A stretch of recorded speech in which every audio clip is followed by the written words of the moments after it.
ترجمه او تفسیر. وړاندې کوونکی مفتی عبدالاحد خاکسار.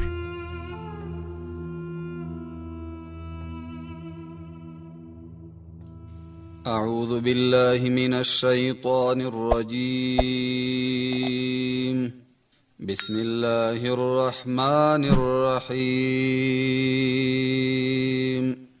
الحمد لله رب العالمين الرحمن الرحيم مالك يوم الدين. إياك نعبد وإياك نستعين. اهدنا الصراط المستقيم صراط الذين أنعمت عليهم غير المغضوب عليهم ولا الضالين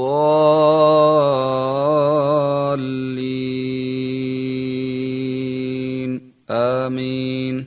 صدق الله العظيم. د شمشاد رادیو ټولو مینوالو او د تفسیر او ترجمه ټولو قدرمنو اوریدونکو السلام علیکم ورحمت الله وبرکاته. زه عبدالاحد خاکسار د تفسیر او ترجمه دغه برنامه ستاسو حضور ته وړاندې کوم. هیله ده چې روغ او جوړ او د صحت جامه په تن ولرئ. زمونږ ترجمه د سورة الفاتحه د اهدنا الصراط المستقیم نه څه ترجمه مونږ کړې وه، څه بعضې تشریحات پاتیو. د اخیرنی آیاتونو ترجمه د سورة فاتحه تر اخره پورې. صراط المستقیم چې مونږ تاسو په مانځه کې طلب کوو او دغه طریقه راته الله ښودلې، نو دغه صراط مستقیم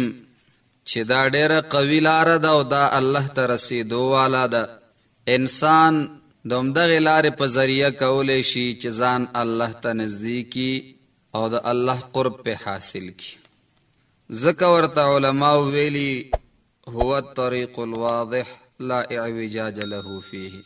صراط مستقیم هغې ته وایي چې دا یو صفا او واضحه لار ده، د چا نه پټه نه ده، هېڅ کوږوالی پکې نشته. خو دغه صراط مستقیم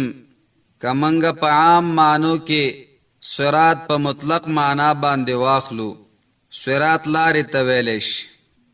نو ډیر داسې خلک شته چې د اسلام په مقابله کې نورې لارې جوړې کړي، شیطانی لارې دي او نفسانی لارې دي، دا ټولې جوړې کړي. د دې وجې نه الله تعالی صفا وضاحت سره وایي ان الدین عند الله الاسلام. دین زما په نزد باندې اسلام دی. که ته وایې چې زه دینداره شم او په ما دې د دیندارۍ اطلاق شي، نو ته به دین اسلام قبله، د دین بغیر نور ادیان باطله دي. او الله فرمایي د دین بغیر بل دین زه قبلوم نه، ځکه هغه ټول محرف دي، تحریف شوي دي. الله فرمایي ومن یبتغي غیر الاسلام دینا فلن یقبل منه. چا چې د اسلام نه بغیر بل لاره د الله د رضا اولټول او الله ته د رسیدو اولټوله، که هغه عیسویت ته، که هغه یهودیت ته، که هغه نصرانیت ته، الله وی فلن یقبل منه، د سره به قبول نشي. الله وی زه قبلوم نه. نو که چیرته یو سړی وایي چې زه هغه دین زده کوم چې الله ته پې نږدې شم، نو دین اسلام به زده کوي او د دې زده کول پې لازم دي. ځکه د انسان په ذهن کې شیطانان هر قسم خبرې اچوي، وایي چې ولې یوازې اسلام خو حق لار نه ده، د دې نه مخکې یهودیت ته، نصرانیت ته، ډېرې لارې داسې جوړې شوي دي. موږ وایو چې هغه په خپل وخت کې صحیح و، وروسته هغه تحریف شوي دي. او د ټولې دنیا کافرانو ته یهودیت او نصرانیت ته او عیسویت ته چیلنج دی چې دی خو هغه دین خپل آسمانی پیش کول ډیره لرې خبره ده. آسمانی کتاب تورات دی پیش کی، آسمانی کتاب انجیل دی پیش کی، آسمانی کتاب زبور دی پیش کی، لیکن دی کې به دوی عاجزه پاتې شي. یوازې مسلمانان دی الحمدلله چې په دعوی سره دا ویلی شي زمونږ کم قرآن چې الله مونږ ته 1440 کاله مخکې هغه نازل کړی او په محمد رسول الله صلی الله علیه وسلم، هغه قرآن مونږ سره اوس هم موجود دی. چا پکې یو حرف زر او زیر کې تغییر او تبدیل نه دی راوستی او نه به تر قیامته پورې راوړي. ذکر اللہ تعالی فرمائی وَإِنَّ هَذَا صِرَاطِ مُسْتَقِيمًا فَاتَّبِعُوهُ ولا تتبعوا السبل فتفرق بكم عن دینه. دغه لار د اسلام دا صحیح لار ده، برابر لار ده، د دې تابعداري وکئ. ولا تتبعوا السبل، د نورو لارو تابعداري مکوئ. فتفرق بكم عن دینه، تاسو به د الله د دین نه په تفرقه کې واچئ، جدا بم کې هغه حق دین به درنه غایب شي. نو دا په مستقیم کې صراط مستقیم کې او څو خبرې وي چې اوس د دغې لارې د پاره چې موږ سوال کوو، نو دا لاره ډیره مهمه ده او د دې معلومولو د پاره مهم خلق پکار دي. نو اوس سوال ورپسې الله تعالی طریقه داسې راته ښیي چې په دې کې علماء کرام تقدیر رو باسي. صراط الذین، ای قولوا صراط الذین، الله وی بندگانو دسې ووایئ صراط الذین انعمت علیهم، صراط الذین لار د هغې کسانو انعمت علیهم چې تا انعام کړی دی په هغوی باندې. ای الله مونږ هغه لار غواړو چې کومه لار تا مونږ ته غوره کړې ده، او دا بیا د هغې کسانو نه زده کول غواړو چې په کومو خلکو باندې تا انعام کړی دی. الله لاره ډیره قوي ده، لاره احتیاطي ده، لاره پاکه ده، نو د پاکو خلکو نه به یادو. غیر المغضوب علیهم، چې غیر دی د مغضوب علیهم نه، یعنی غضب پاغوی نه دی کړی شوی، غیر دی د هغې خلکو نه چې په چا باندې غضب کړی شوی دی. ولا الضالین، او غیر دی د ضالین نه، یعنی نه دی گمراهان. مغضوب علیهم نه مراد یهود دی، ضالین نه مراد نسوارا دی. نو معنا داسې شوه چې الله نه د یهودو لاره غواړو، نه د نصرانیانو لاره غواړو، الهه هغه لاره غواړو چې کومه حق ده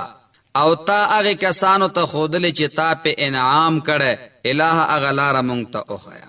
شاه ولی الله رحمت الله علیه د دې تفسیر او فهم مونږ ته بل قسم را کوي. هغه ترجمه داسې وایي صراط الذین، لار د هغې کسانو راته وښایه الله انعمت علیهم، تا په هغوی باندې انعام کړی دی، غیر المغضوب علیهم، داسې انعام دی پې کړی دی غیر المغضوب علیهم چې بیا غضب نه دی کړی تا په هغوی باندې. ولا الضالین، او نه هغوی گمراهان شوي دي. دا یو تاویل کوي، خبره نورم قوي کوي چې الهه د هغې خلکو لاره راته وښیه چې تا په انعام کړی، خو داسې انعام باندې کلک دی چې بیا په تا غضب هم نه دی کړی او نه بیا هغه خلک گمراهان شوي دي. د داسې خلکو لاره راته وښیه. دلته یو اعتراض راځي، هغه اعتراض دا دی چې دلته قرآن صراط الذین انعمت علیهم وویلې، ولې الله داسې ونه ویلې چې صراط القرآن، یا الله لاره د قرآن راته وښیه؟ که الله داسې ویلی وی دام یو وضاحتو، دام یوه جمله د هدایت دپاره جوړېدله، یوه لار او طریقه د هدایت دپاره جوړېدله. دا ولې قرآن عظیم الشان یاد نه که او افراد یاد کړل؟ صراط الذین، لار د هغې کسانو انعمت علیهم، الله چې منعم علیهم دي د هغې لاره راته وښیه په چا چې د انعام کړی. نو جواب علماء کرام کوي چې د الله او د الله د رسول د لارې معلومولو د پاره د علماء کرامو نیکانو اتباع ضروری ده. مطلب دا چې کوم خلق د الله او د الله د رسول په لاره باندې روان دي، هغوی سره یو ځای شه چې رجال الله ورته وایي. د قرآن مقصد دا دی چې ته د هغې خلکو سره یو ځای شه چې کوم رجال الله دي، علما دي، نیکان دي، بزرگان دي، مفسرین دي د قرآن، هغوی سره یو ځای شه. ولې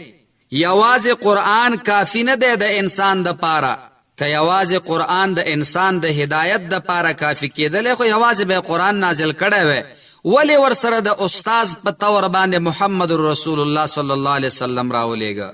نو معلومیږي دا چې قرآن د هدایت کتاب دی، دی کې شک نشته، مگر د چانه به وایي نو بیا به پکې هدایت معلومه. هر سړی خو نشي کولی چې د قرآن عظیم الشان نه مسائل را باسي او یا د قرآن عظیم الشان په اسرار او رموزو باندې پوه شي. دې دپاره رجال الله پکار دي، لکه محمد رسول الله صلی الله علیه وسلم، هغه په خپله د قرآن عظیم الشان اولنی مفسر دی چې تفسیر د قرآن صحابه کرامو ته کړی. نو یوازې قرآن په هغې باندې الله تعالی اکتفا ونه کړه، د هغې سره استاز راولېږه چې محمد رسول الله صلی الله علیه وسلم. بیا صراط الذین په ځای باندې به پیغمبر یاد کړی وی، صراط الرسول به یاد کړی وی، صراط الذین ولی ویلې. نو علماء کرام بیا جواب کوي کچیرتا د پیغمبر لارې ویلې وې نو پیغمبر خو تر قیامت پورې ژوندې نه و په دې امت کې خو هغه موجود نه و نو که الله تعالی یوازې د ویلې وې چې لار د رسول نو بیا به خلکو معترضینو به دا اعتراضونه کول چې پیغمبر تللی دی نو د چا نه یاد کو د دې وجې نه الله تعالی صراط الذین وویلې په ځای د دې چې قرآن یاد کی په ځای د دې چې محمد رسول الله صلی الله علیه وسلم یاد کی یو جماعت د مسلمانانو ذکر ک چې نیکان او صالحان دي چې د دې ملګرتیا وکي ولې دغه جماعت به تر قائم د قیامت پورې بداوي نو تر قیامت پورې دغه سلسله چلیږي نو چې تر قیامت انسانان راځي الله ورته وي د نیکانو سره یو ځای کیږي هغه نیکان چې الله تعالی په خپل اغي په خملګرتیا باندې الله تعالی د اغي ستاینه کړي چې د دې ملګرتیا خدا چې هغه صدیقین دي شهدا دي صالحین دي انبیاء کرام دي د انبیاء نه بعد دغه درې ډلې دي الله فرمایي وحسن اولئک رفیقا الله وای د دوی ملګرتیا ډیره خدا بنده د دوی ملګرتیا وکا د دوی سره شه د دې وجنه د نیکانو سره پاتې کېدلو کې خیر وي د نیکانو سره ناسته کې خیر وي او د نیکانو بزرگانو د هغې سره مجلس کې خیر وي ځکه حضرت یوسف علیه السلام چې کله دعا کوي نو بیا ورسره په آخره کې والحقني بالصالحین یا الله ما د نیکانو سره یو ځای کا یا په 11مه سپاره کې الله تعالی وایي ان رحمت الله قریب من المحسنین الله تعالی وایي زما رحمت د نیکانو سره خوا کې دی بنده که زما رحمت غواړي نو د نیکانو سره یو ځای شه د مفسرینو د قرآن سره یو ځای شه نو ته به زما د رحمت حصه عمومي په تا باندې به الله رحمت وکي شیخ الهند رحمت الله علیه د یو ځل درس کو طالبانو ته یو سړی راغی ورته وایي شیخ الهند صاحب خلک وایي چې د دې نیکانو او د علماو سره ناسته کې خیر وي برکت وي صاحب زه خو عامي سړی یم ما داسې پوی کا چې زه دغه خبره مې ذهن واخلي څنګه پکې خیر او برکتي زما عقل خدا ناخلي شیخ الهند رحمت الله علیه د ځان سره خوا کې کېنوله نو د هندوستان ګرمي ډیره تیزه ده یو شاګرد شیخ الهند رحمت الله علیه ته پکې وهي نو شیخ الهند صاحب د دې سړی نه پوښتنه کوي وای کاکا د دغه پکی هوا تا ته راځي وای او صاحب وستانه پوښتنه کوم دا پکې ما ته وهي او کتا ته وای نه صاحب تا ته وهي وای خز ما د برکت تا ته د دې پکی هوا ملو شو وای او وای دغه مثال دی ډیر دی چې دلته زما د وجنه چې زما د دیندارو خلکو سره نسبت ته ما ته پکې دا شاګرد وهي او د هوا نه تم استفاده کې د قصد نیکانو پناسته کې خیر دی سړی ویل صاحب پوه شو نو د دې وجنه الله تعالی فرمایي قرآن حق کتاب دی خو د پوهې دپاره به د نیکانو علماو سره یو ځای کېږي نو اله به قرآن یادی دې کې دې خبرې تم اشاره راغله چې هر سړی په خپل سر باندې که تفسیر وګوري نو مفسر د قرآن ته نه جوړیږي د چا سره به ته قرآن وای په تفسیر د هغې نه بعد به په مقصد باندې پوهیږي ځکه د دې وجنه رسول الله مبارک فرمایي مخکینو امتونو کې فرقې جوړې شوې وې نو په یهودو کې 1 ډلې جوړې شوې وې او په عیسویانو کې 2 ډلې جوړې شوې وې او په دې امت کې 3 ډلې به جوړیږي 2 ډلې به جهنم ته ځي او 1 ډله به جنت ته ځي نو صحابه کرام په حیرانتیا سره پوښتنه کوي یا رسول الله هغه ډله چې هغه جنت ته ځي دا څوک دي رسول الله مبارک ورته وایي ما انا علیه و اصحابی آغا خلق با جنت تزی آغا ڈل با جنت تزی چی زما پا طریقه باندې روان وی او زما د صحابو پا طریقه باندې روانی ما انا علیه و اصحابی پا کملار باندې چی زروانی ما و زما صحابه روان دی دقلار چی تعقیب کی نو دغا ڈل با جنت تزی علماء کرام لکی دا سوگ دی نو رسول الله مبارک خپل ترجمه کوي ما انا علیه پا کملار چی زروانیم نو دیتا وی سنت رسول الله مبارک چې کم کار کړی وي هغه ته سنت وای و اصحابي او زما صحابو چې کم کار کړي په کم لار روان دي ته جماعت وای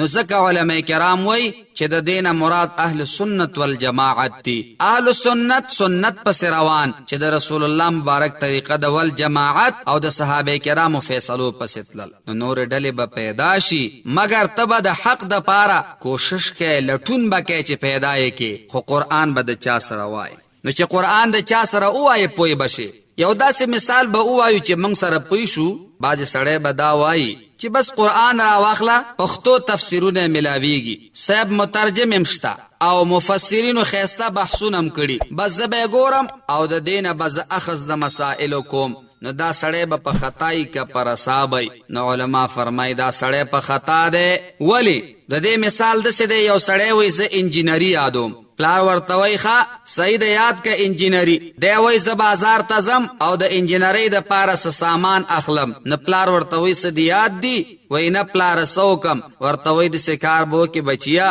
ته به لاړ شې د یو انجینر سره به شاګردي وکړې د هغې نه به انجینري یاده کړې دی ورته وایي پلاره ته خو ساده بازار کې د انجینرۍ کتابونه ملاویږي زه به هغه راوړم ګورم به انجینر به رانه جوړ شي که نه تاسو به څه وایي دا سړی به انجینر شي عقل وایي نه دا سړی به د انجینرۍ په جامه کې د انجینرۍ دشمن جوړ شي نو د دې وجې نه یا بل مثال به درکم چې ستاسو په ذهن ښه خلاص شي یو سړی دی موبایل یې واخیسته او موبایل کې نقصان راغی څه وخت بعد دی مستري ته ویوړ مستری ورته وایي زه به ستا نه په دې باندې 500 روپۍ اخلم جوړوم به دی وایي صاحب ګزاره وکوئ نه بل څوک ورته وایي د الله بنده لاړ شال ته بیرون پیچکسونه هم شته هغه به راواخلې او هلته کتاب هم ملاویږي د سافټویر او د هارډویر دواړه به واخلې او بیا به راشي کور کې کښېنه ویې ګوره چې څه یې پکې لیکلي خو کلاوي که هغه بدل که که نه دی وایي وروره ښه خبره دې وکړه نو چې دی بازار ته لاړ شي او هلته نه کتاب هم راواخلي پیچکس هم راواخلي او کور کې خپله ورته کښېني کلاوي کې نو علما وایي چې بیا به دی موبایل د جوړولو په ځای باندې بیا به پکې حل او اوازه هم ونه کړي ولې وایي ده خو دا هر څه راغستې دي وایي نه د کامل انجینر سره د تعلق نشته نو چې حالن کې دنیایي اسباب داسې دي نو قرآن خو د الله کلام دی تر څو چې د یو عالم سره د واسطه نه او د یو عالم نه یاد نه کې په خپله څنګه تفسیرونه راخلې او مسائل ترې نه پورته کوي دا امکان نه لري داسې خطایي به وکړي چې بیا به په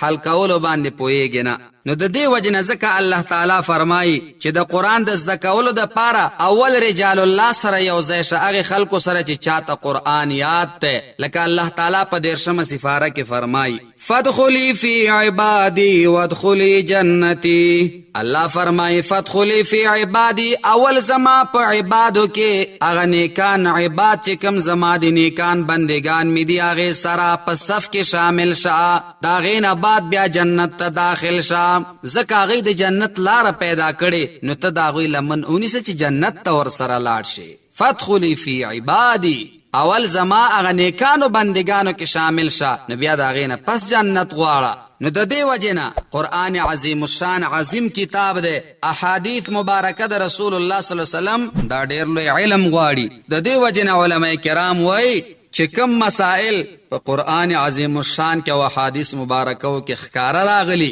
هغې کې څه مسله نشته خپله پې عمل کولی شي خو چې کله یوه مسله اختلافي شوه یو حدیث یو رقم وي امقه مسله حدیث بل رقم تشریح کوي اوس پکې اختلاف راغی نو چې اختلاف راغی ستا دومره علم نشته چې ته اوس د دې دواړو هغه تعارض ختم کې نو اوس به داسې کار وکړې طریقه د حل دا ده چې د ځان نه وړاندې علماو باندې به اعتماد وکړي د هغوی په علم باندې به اعتماد وکړي ځکه ستا د علم نه د هغوی علم فوق او اوچت دی ستا د تقوا نه د هغوی تقوا جیږه وه ستا د زمانې نه د هغوی زمانه الله ته نږدې وه او بهتر وه نو ته به د داسې یو عالم تشریح پسې روان شي چې هغه د دې احادیثو سره خپلو کې تطبیق کړی وي نو هغې پسې به روان شي نو دغسې علماو ته شارعین نه وایي شارحین وایي ښه دې ته شارعین نه وایي چې خلک وایي دې پسې تګ به دا کفر وي دا شارحین دي شارعین نه دي چې موږ ته مسائل د ځانه جوړوي دی د رسول الله مبارک په احادیثو کې یا په قرآن کې چې کوم مسائل پراته دي مګر پټ دي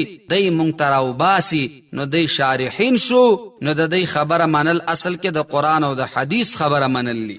ورپسې په دې آیت کې راغی انعمت علیهم لار د هغې کسانو راته وښیه چې تا په انعام کړی دا منعم علیهم خلق څوک دي یا په دویمه معنا چې موږ ته الله تعالی وایي چې تاسو کومه لاره طلب کوئ نو د هغه خلکو چې په چا ما انعام کړي نو دغه خلک څوک دي؟ مفسرین کرام په دې کې سو قول لري. یو قول دا ده مراد د انعمت علیهم نه انبیاء کرام دي، الله تعالی په هغوی باندې انعام کړي. نو مقصد دا شو چې د پیغمبر لاره تعقیب کا، د انبیاء کرام لاره تعقیب کا. انبیاء کرام ټول موحدینو د الله توحید منلو، تم ځان نه موحد جوړ کا. هغوی مشرکان نو د شرک رد کړو، تم د ځان نه مشرک مو جوړو په شرک باندې رد وکا. ټول انبیاء کرام دا منعم علیهم دي، الله تعالی په دوی انعام کړي. دویم قول د ابو العالیه رحمه الله ده، هغه وی چې مراد د انعمت علیهم نه رسول الله مبارک او د هغې دوه خلفا صدیق اکبر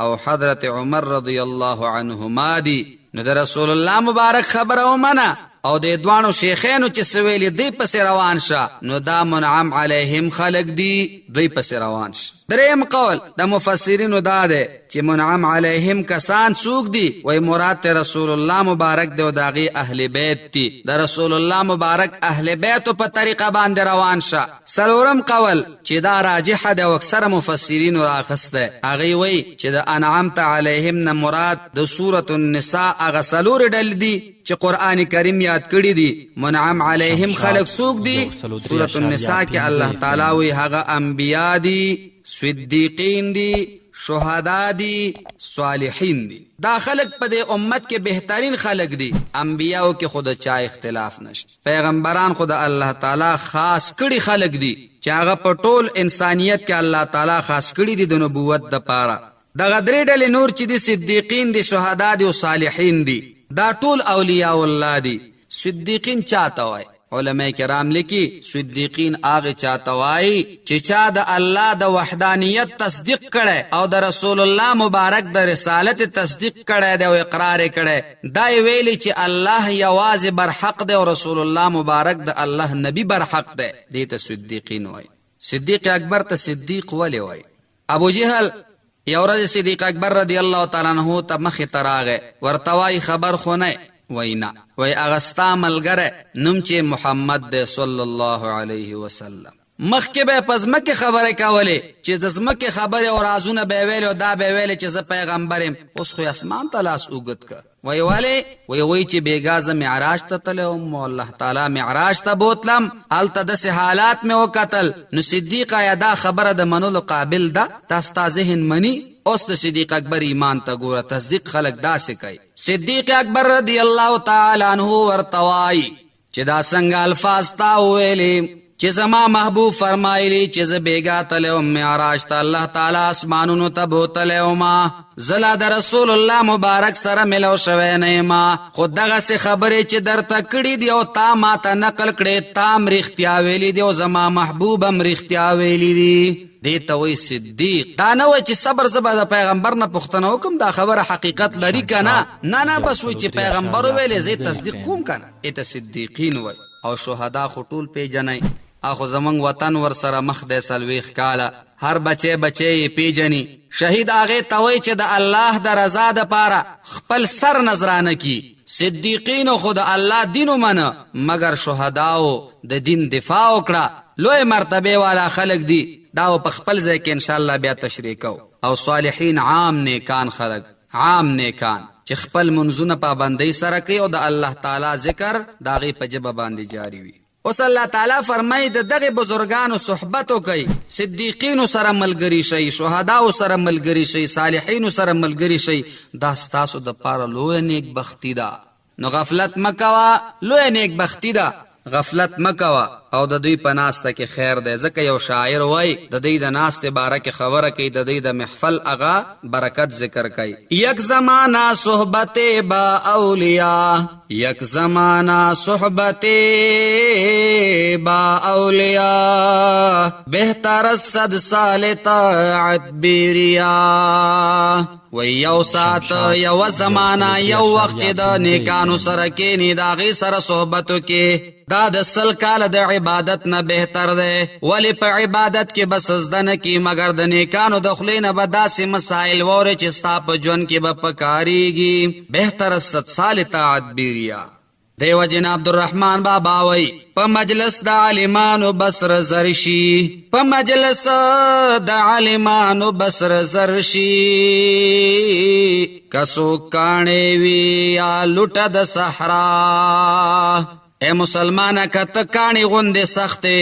او کیا لوټې غوندې بے دمه او بے جانه خو که د علماو سره کېناستلې د نیکانو سره کېناستې نو الله تعالی به در نصر زر جوړ کړي صحبت صالح ترا صالح کند صحبت طالح ترا طالح کند صحبت د نیکانو بد نیک کی او صحبت د بدانو بد بد کینو مشران وی که چیرته یو انسان د عطار سره کېناست نو که عطر وانه خسته نو د عطر بوی تیزي د دې وجې نه باید چې د دغه خلکو سره صحبت وشي بل یو اعتراض چې مغضوب علیهم ولی مخکې که په ضالین ظاهر کې خو ضالین گمراه مخکې ښکاري د مغضوب علیهم نه چې الله پې غضب کړی ځکه غضب دا پټ وي او